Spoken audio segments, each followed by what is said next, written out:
Hello everyone, আসসালামু আলাইকুম। আমি মুজিবুর রহমান, আপনাদের সবাইকে স্বাগত জানাচ্ছি আজকের নতুন ভিডিওতে। আজকে আমরা দেখব নিউরাল নেটওয়ার্কের চ্যাপ্টার 2 ইমেজ ক্লাসিফিকেশন উইথ ক্লাসিফায়ার্স।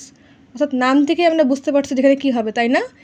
এখানে ইমেজকে ক্লাসিফিকেশন করা হবে, ইমেজকে ক্লাসিফাই করা হবে। কাকে দিয়ে ক্লাসিফাই করা হবে? সেটা হচ্ছে ক্লাসিফায়ার দিয়ে ক্লাসিফাই করা হবে। তো প্রথমে দেখে নিচ্ছি ইমেজ ক্লাসিফিকেশন জিনিসটা কী। A core task in computer vision where the goal is to assign an input image into one of the several predefined categories. অর্থাৎ এই ইমেজ ক্লাসিফিকেশন জিনিসটা কি, যে এটা হচ্ছে কম্পিউটার ভিশনের একটা কোর টাস্ক, যেটা কি করে বা তার মেন গোলটা কি, where the goal is two assign an input image. তার গোলটা হচ্ছে একটা ইনপুট ইমেজকে, মানে একটা ইমেজকে ইনপুট হিসেবে নেওয়া বা অ্যাসাইন করা, ঠিক আছে। One of the সিভারাল predefined categories, অর্থাৎ আমাদের যে প্রিডিফাইন্ড ক্যাটাগরিগুলো আছে তার মধ্যে থেকে কোনো একটা সিভারাল ইমেজকে ইনপুট হিসেবে অ্যাসাইন করাই হচ্ছে ইমেজ ক্লাসিফিকেশনের মেন কাজ। সেই ইমেজটা তখন কী করে, সে ইমেজকে সে ক্লাসিফাই করে, যেটা কী টাইপের ইমেজ, এর বিভিন্ন ধরনের যে স্ট্রাকচার, বিভিন্ন ধরনের পোর্শন, এগুলো সে চেক করে ওই মুহূর্তে। এটাই হচ্ছে image classification. The problem, symmetric graph.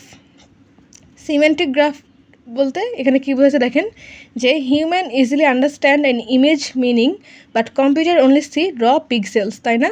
আমরা কি জানি যে কম্পিউটার বাইনারি ল্যাঙ্গুয়েজ ইউজ করে না, বা সে পিক্সেল ভালো কাউন্ট করে একটা ইমেজের ক্ষেত্রে। বাট মানুষ কি একটা ছবি দেখে বুঝতে পারে ছবিটা কী মিন করছে। কম্পিউটার কি ছবি দেখতে পারে? ছবি দেখতে পারে না, সে খালি পিক্সেলটা দেখে, তাই না? Gap between low level pixel and high level symmetric understanding is the main challenge for a computer.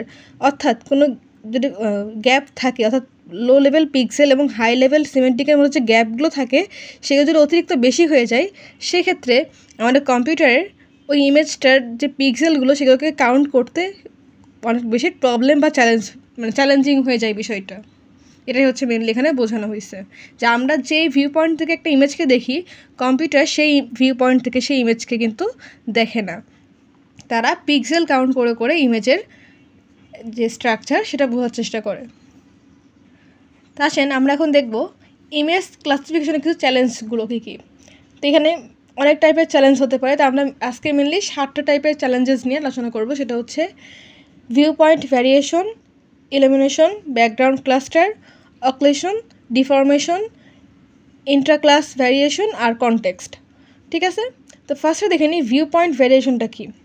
Same object look different from different camera angles. অর্থাৎ একটা সেম অবজেক্টকে যদি আমরা ডিফারেন্ট ক্যামেরা অ্যাঙ্গেল দিয়ে দেখি, ওটাকে ডিফারেন্ট লাগবে।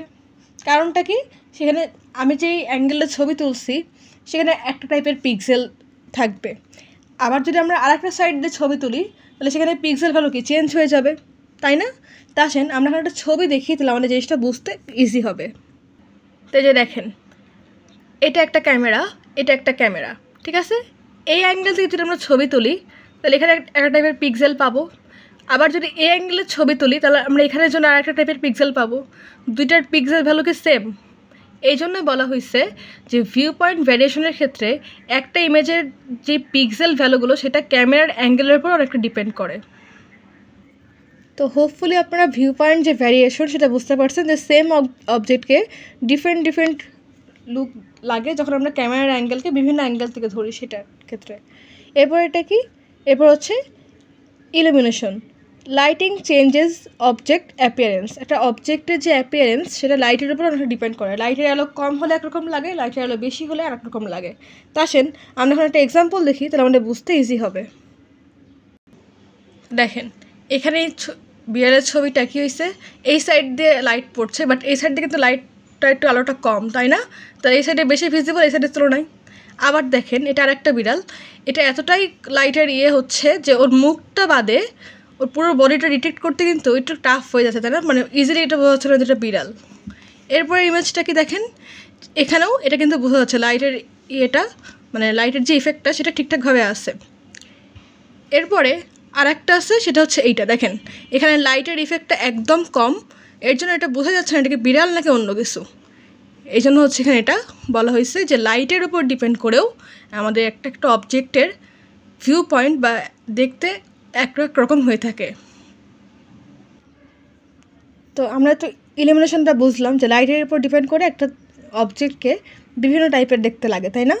এখন আমরা দেখব background cluster, distracting element around the object, অর্থাৎ অবজেক্টের সাথে সিমিলার যদি ব্যাকগ্রাউন্ড হয়ে যায়, কোনটা ব্যাকগ্রাউন্ড কোনটা অবজেক্ট এটা কিন্তু আমরা বুঝতে একটু টাফ হয়ে যায়, তাই না?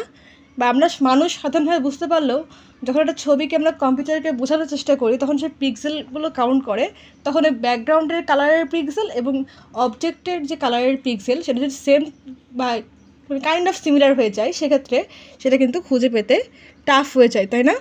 তা আসেন আমরা এখন আরেকটা পিকচার দেখি, তাহলে আমরা জিনিসটা বুঝতে যে ব্যাকগ্রাউন্ড ক্লাস্টার কী সেটা খুব ইজি হবে।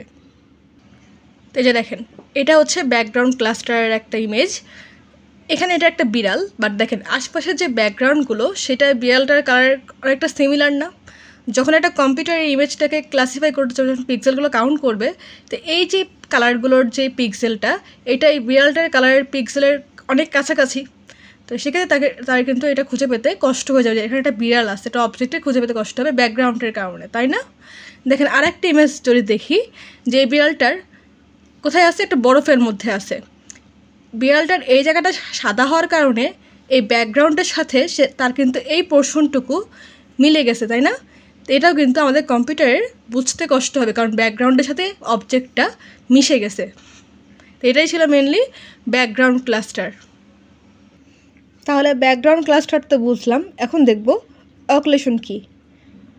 অবজেক্ট পার্শিয়ালি হিডেন, অর্থাৎ আমাদের যে মেন অবজেক্টটা সেটা যদি পার্শিয়ালি হিডেন অবস্থা থাকে তখন সেই পিক্সেলগুলো কাউন্ট করে ওই ইমেজটাকে ক্লাসিফাই করতে আমাদের কম্পিউটারে কিন্তু একটা বড় প্রবলেম বা চ্যালেঞ্জ ফেস করতে হবে। তো সেটা কীরকম হতে পারে তা আমরা আবার একটা এক্সাম্পল দেখি বা একটা ইমেজকে দেখি। তো এই যে দেখতে পাচ্ছেন এখানে একটা কী আছে, বিড়াল আছে, বাট সেটা কি একটা কাপড়ের মধ্যে, তাই না? তার এইটুকু অংশ বাদে অন্য কোনো তার বডির পার্ট, তার হাত পা বা বডি বা লেজ কিছু কিছু দেখা যাচ্ছে না, তাই না? জাস্ট মুখটা অল্প একটু দেখা যাচ্ছে। আবার দেখেন যদি পাশের ইমেজটা দেখি, এখানে অনেক ঘাসের মধ্যে একটা বিড়াল, বাট এটাকে কিন্তু খুঁজে পেতে কষ্ট হচ্ছে কারণ এখানে তার পুরো বডির পোর্শনটা দেখা যাচ্ছে না। আবার দেখেন যদি লাস্টে আরেকটা পিকচার দেখি, দেখেন বিড়ালটা কী করছে, এটার মধ্যে লুকিয়ে গেছে, তাই না? তার লেজ বাদে তার পুরো বডির কোনো পার্টকে দেখা যাচ্ছে না, তাই না? তো এই যে এই টাইপের যে সিচুয়েশনগুলো, এগুলোতে আমাদের ইমেজটাকে ক্লাসিফাই করতে প্রবলেম হয়ে যায়, কারণ তাকে পুরোপুরি ক্লাসিফাই করা যায় না।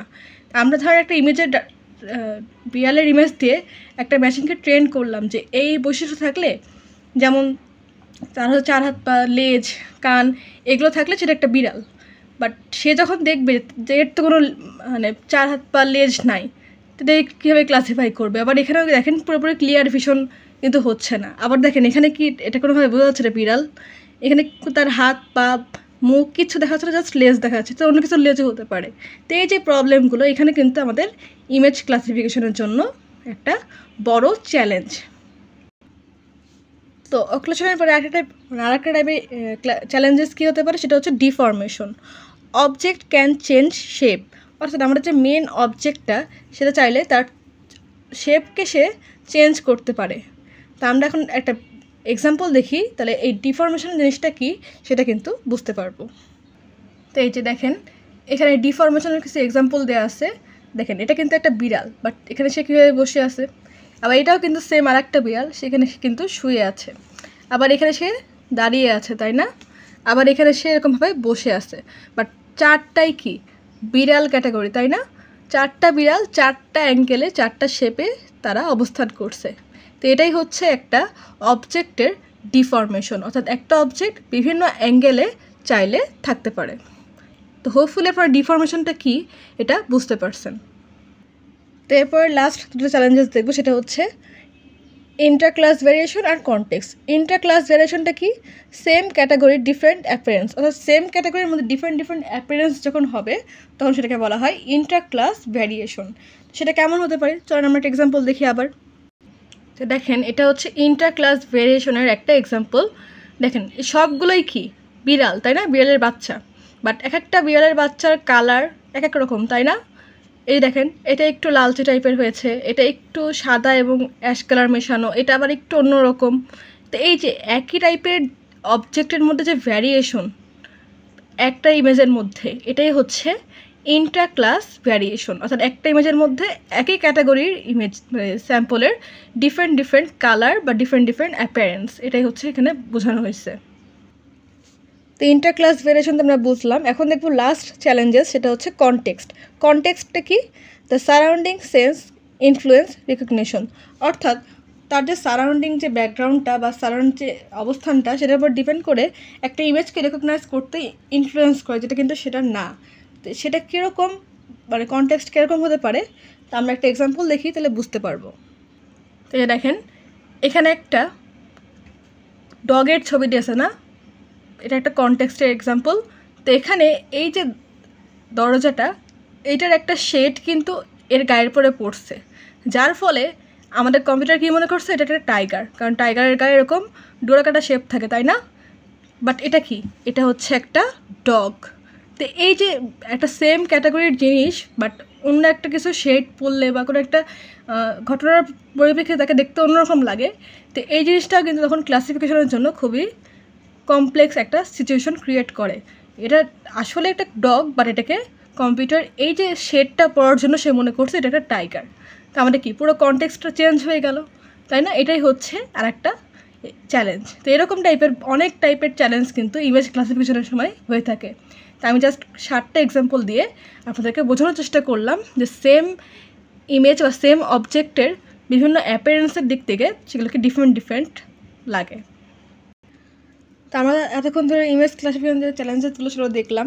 এখন দেখব মেশিন লার্নিংয়ে ডেটা ডিরাইভমেন্ট অ্যাপ্রোচগুলো কী কী। সেটা কি করে? Collect A data set of image and levels, অর্থাৎ ডেটা সেট থেকে একটা ইমেজকে এবং তার ইমেজের লেভেল সহ সেটাকে কালেক্ট করে। দেন কি হয়? ট্রেন্ড এ ক্লাসিফায়ার ইউজিং ML অ্যালগোরিদম, অর্থাৎ মেশিন লার্নিং অ্যালগোরিদম। সেই ইমেজটাকে নেওয়ার পরে সে কী করে? সেটা ক্লাসিফায়ার দিয়ে আমাদের যে মেশিনটা থাকবে তাকে বা কম্পিউটারকে সে ট্রেন করে। কার মাধ্যমে ট্রেন করে? আমাদের যে মেশিন লার্নিং অ্যালগোরিদমগুলো আছে সেগুলোর মাধ্যমে ট্রেন্ড করে, যে আমাদের একটা ইমেজ যদি আসে এই ক্যাটাগরির, সেটা এই ফিচার্স থাকতে পারে, এরকম টাইপের ট্রেনিং দিয়ে থাকে।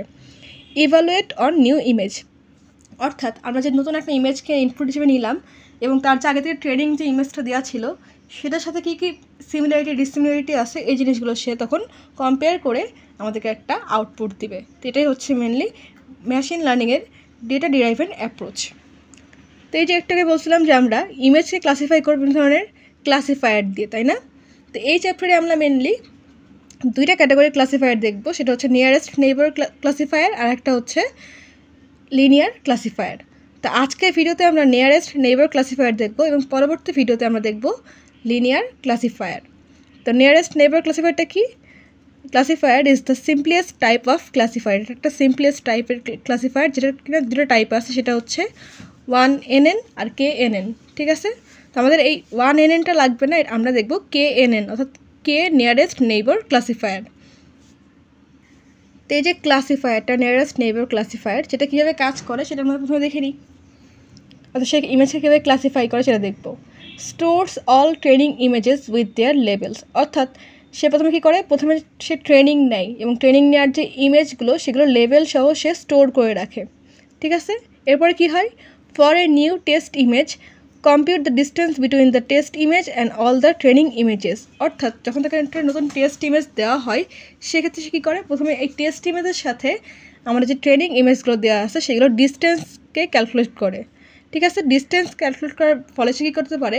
ওই যে ট্রেনিং ইমেজ থেকে টেস্ট ইমেজে কতটুকু ডিফারেন্স আছে বা কতটুকু ডিসিমিলারিটি বা সিমিলারিটি আছে, এই জিনিসগুলোকে সে খুব ভালো করে অবজার্ভ করতে পারে। ঠিক আছে? এরপরে কি হয়? সে অবজার্ভ করার পরে কী করে? Pick the training image that are closest, অর্থাৎ তখন সে কী করে? যে ট্রেনিং ইমেজটা আমাদের যে টেস্ট ইমেজ তার সঙ্গে সবচেয়ে বেশি ক্লোজেস্ট সেটাকে সে পিক করে। দেন কি হয়?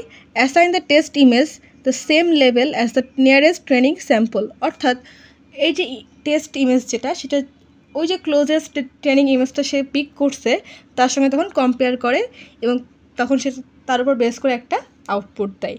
এটাই হচ্ছে মেনলি নিয়ারেস্ট নেইবার ক্লাসিফায়ার কাজের প্রসিডিউর। ঠিক আছে?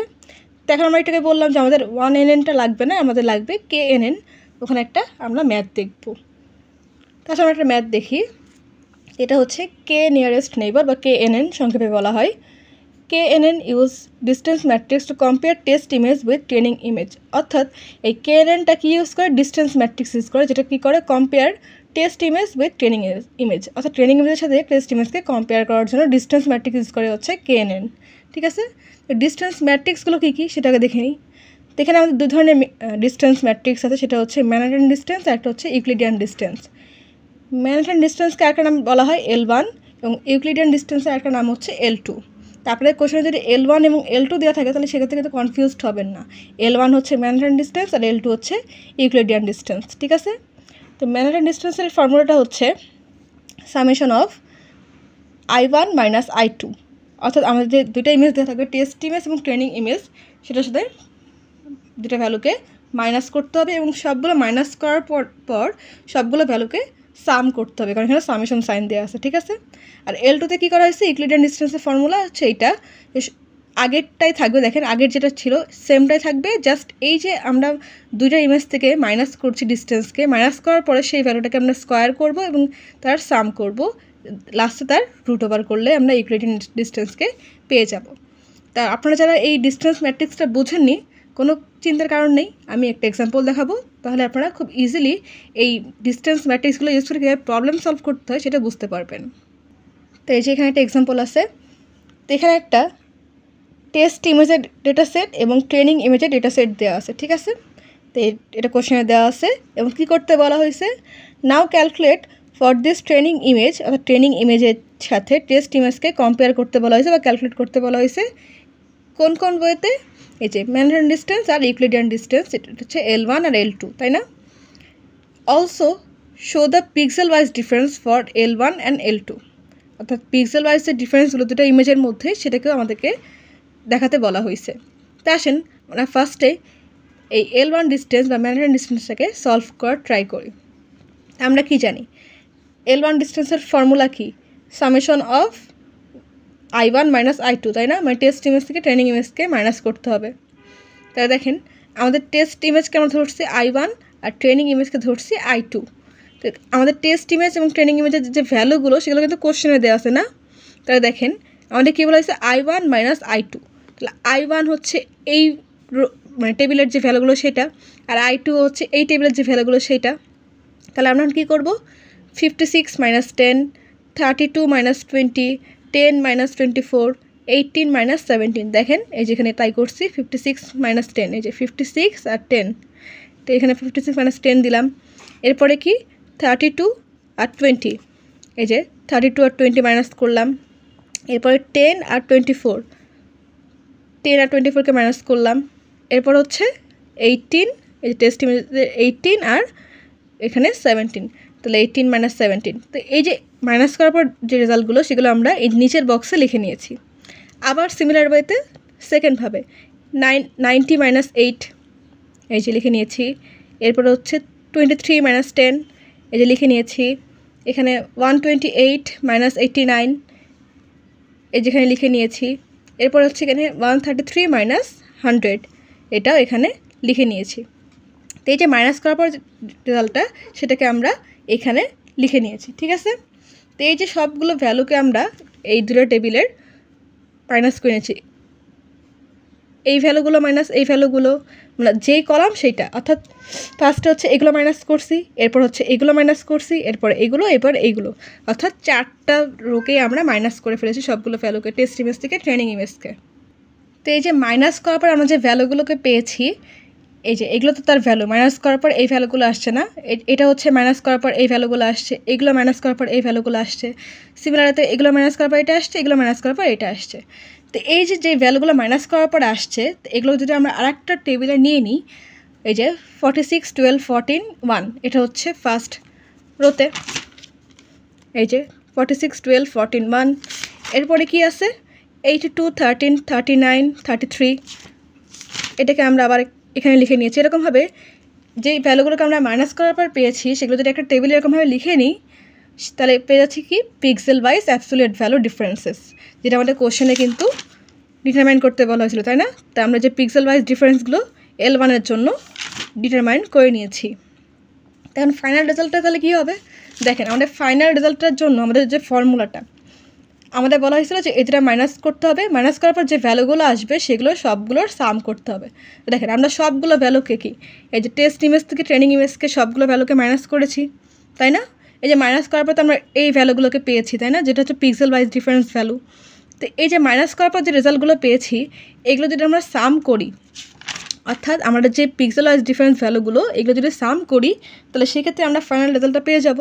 তাহলে 46 + 12 + 14 + 1 + 82 + 13 + 39 + 33 এরকমভাবে বাকি সবগুলো ভ্যালু যোগ করলে আমরা পাচ্ছি 456।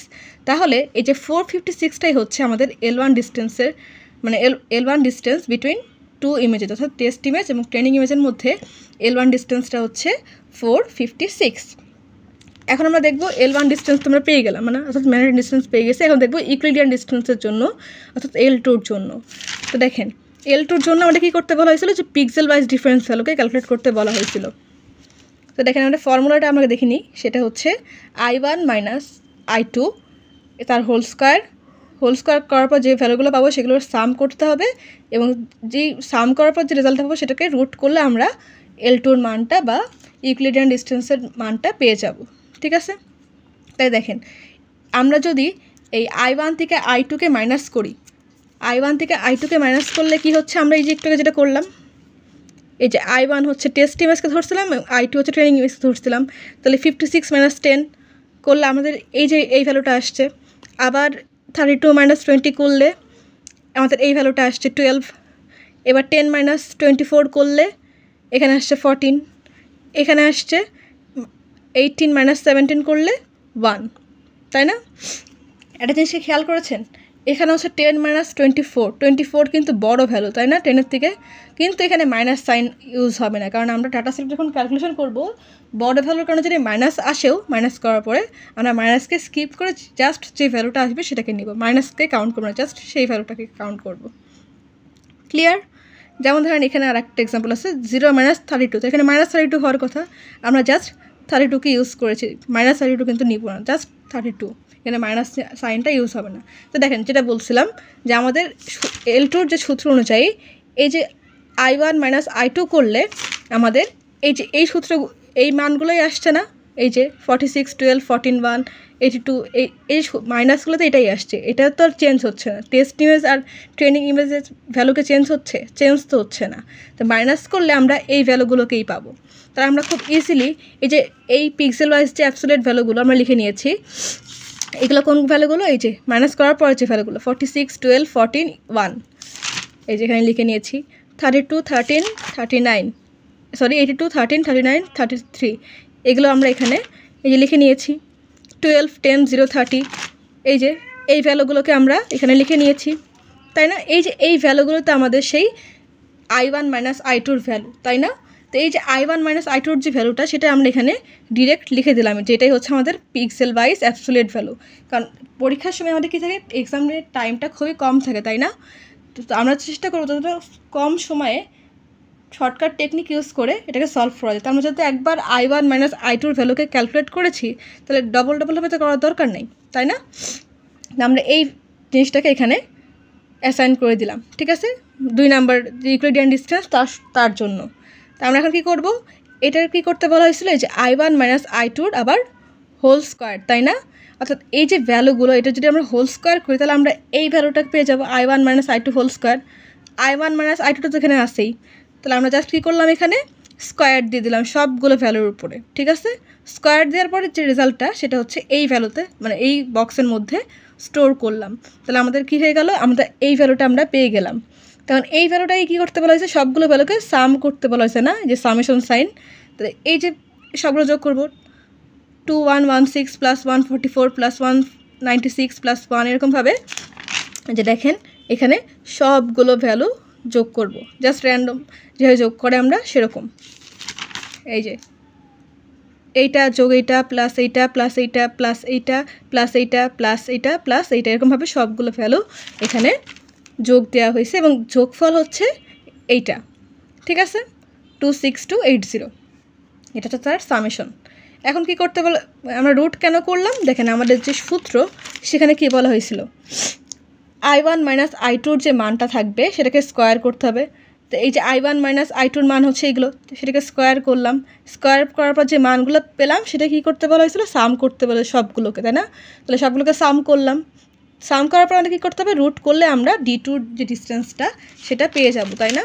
তো দেখেন সাম যে ভ্যালুটা সেটাকে স্কোয়ার মানে স্কোয়ার রুট করলে কি পাচ্ছি, এই ভ্যালুটা 162.11। তাহলে এটাই হচ্ছে আমাদের L2 distance between the two images is approximately 162.11। তাই দুইটা ইমেজ, ট্রেনিং ইমেজ এবং টেস্ট ইমেজের মধ্যে ডিফারেন্সটা L2 ডিস্টেন্স যেটা সেটা হচ্ছে 162.11। তো হোপফুলি আপনারা এই ম্যাথটা বুঝতে পারছেন। আমি চেষ্টা করছি খুবই ভেঙে ভেঙে ম্যাথটাকে বোঝানোর জন্য।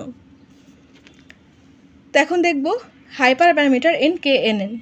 হাইপার প্যারামিটার KNN কীভাবে ইউজ করা হয়, choose based on training data, choose based on test data. Training data এবং টেস্ট ডেটার উপর ডিপেন্ড করে আমাদের যে হাইপার প্যারামিটারগুলো সেগুলোকে চুজ করা হয়। এরপর কি, ট্রেন অর ভ্যালিডেশন স্প্লিট, অর্থাৎ আমাদের যে ট্রেন করা হয় বা যে ভ্যালিড ইনফরমেশানগুলো সেগুলোকে স্প্লিট করা হয়, অর্থাৎ বিভক্ত করা হয়। Choose hyper parameters on validation test only once, অর্থাৎ একাধিক ট্রেন ডেটা থাকতে পারে, সেখান থেকে আমাদের যে টেস্ট ইমেজটা সেটার বেস করে যে হাইপার প্যারামিটার যেটা ভ্যালিড তার জন্য সেটাকে চুজ করা হয় এবং সেটাকে একবার টেস্ট করা হয় সেই ইমেজের সাথে সেটা কতটুকু সিমিলার।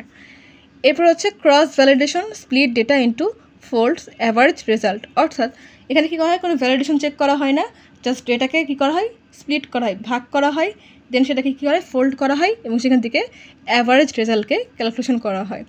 তো এটা থিওরি টাইপের কোশ্চেন, আপনারা একটু পড়ে নেবেন।